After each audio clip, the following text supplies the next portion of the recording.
ఖైదీ number 2261గా Posani హైకోర్టుకు YCP lawyer remand report లో పవన్.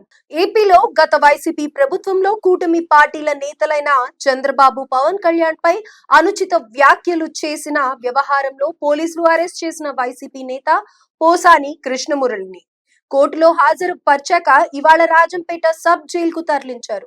జైల్లో ఆయనకు ఖైదీ నంబర్ 2261ని కేటాయించారు. ఈ నేపథ్యంలో పోసానిని విడిపించేందుకు వైసీపీ నేత మాజీ అదనపు అడ్వకేట్ జనరల్ పొన్నవోలు సుధాకర్ రెడ్డి హైకోర్టును ఆశ్రయిస్తున్నారు. మొన్న రాత్రి పోసానిని హైదరాబాద్ లో అరెస్ట్ చేశాక అన్నమయ్య జిల్లా ఓబులవారిపల్లె పోలీస్ స్టేషన్ కు తెచ్చిన పోలీసులు 9 గంటల పాటు సుదీర్ఘంగా ఆయన్ను విచారించారు.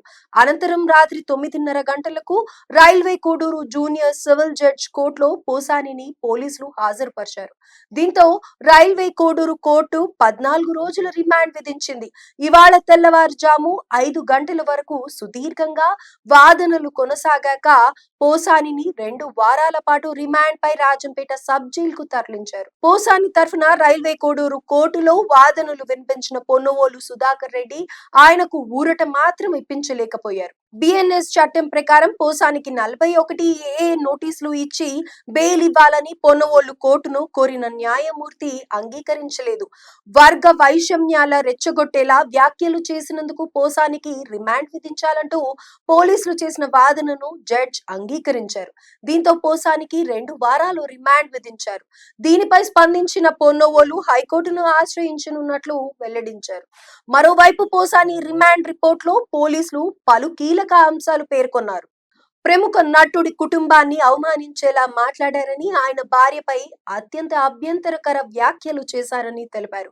మహిళల ఆత్మ గౌరవానికి భంగం కలిగించడంతో పాటు ప్రముఖ నటుడి ప్రతిష్టకు విఘాతం కలిగించారన్నారు.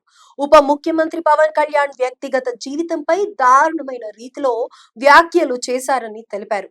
తన కుమారులకు దళితులతో ఎట్టి పరిస్థితుల్లో వివాహం చేయనని, ఎలాంటి సంబంధాలు కుదుర్చుకోనని పోసాని దారుణంగా మాట్లాడారని కూడా తెలిపారు. దళితుల్ని కించపరిచేలా, విద్వేషాలు రెచ్చగొట్టేలా వ్యాఖ్యలు పోసాని కృష్ణమురళి వ్యాఖ్యలు చేశారని వెల్లడించారు. రాజకీయ నాయకుల్ని, వారి కుటుంబాల్లోని మహిళలను అసభ్య పదజాలంతో దూషించారని, పోసాని కృష్ణమురళిపై రాష్ట్ర వ్యాప్తంగా 14 కేసులున్నాయని తెలిపారు. పోసానికి రిమాండ్ విధించకుండా వదిలేస్తే విచారణ కష్టమవుతుందని పోలీసులు తెలిపారు. పోసాని సినీ రంగానికి చెందినవారు కావడంతో ఆయన మాటలు చాలా మందిపై ప్రభావం చూపుతాయని, బహిరంగంగా సమాజంలో విభజన తెచ్చుకునేలా పోసాని వ్యాఖ్యలు చేశారని పోలీసులు రిమాండ్ రిపోర్ట్ లో తెలిపారు. ఉద్రిక్తతలు సృష్టించేందుకు పోసాని ప్రయత్నించారన్నారు. పోసానికి రిమాండ్ విధించకపోతే ఇవే నేరాల్ని మరింత వ్యవస్థీకృతంగా చేస్తారన్నారు. పోసాని పోలీసులు విచారణకు సహకరించలేదని రిమాండ్ రిపోర్ట్ లో పేర్కొన్నారు.